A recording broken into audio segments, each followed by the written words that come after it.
আমরা আজকে এক দফার দাবিতে আজকে এখানে হাজির হয়েছি। আমরা জীবনের নিরাপত্তা, বাংলাদেশের মানুষের জীবনের নিরাপত্তা, সমাজের ন্যায় বিচার প্রতিষ্ঠার জন্য আমরা এক দফার সিদ্ধান্তে উপনীত হয়েছি।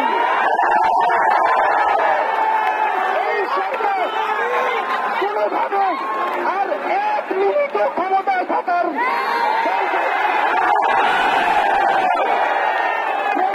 বলেছে গণভবনের দরজা খোলা আছে।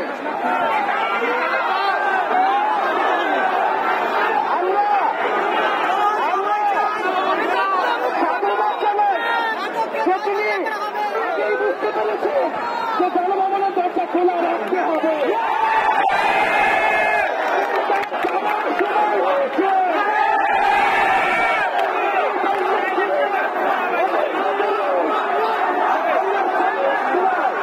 আমরা আপনাকে উৎখাত করার জন্য আসবো।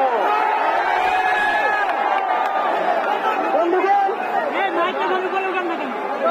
আমরা খুব স্পষ্ট কথা, শুধু শেখ হাসিনাকে পদত্যাগ করলেই হবে না।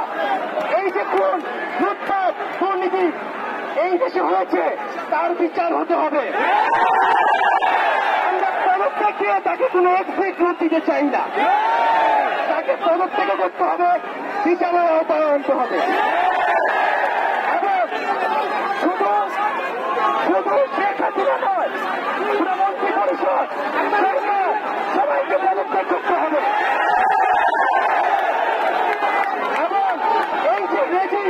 এই যে জাতীয়তাবাদী শাসন ব্যবস্থা, এটাকে বিলোপ করতে হবে।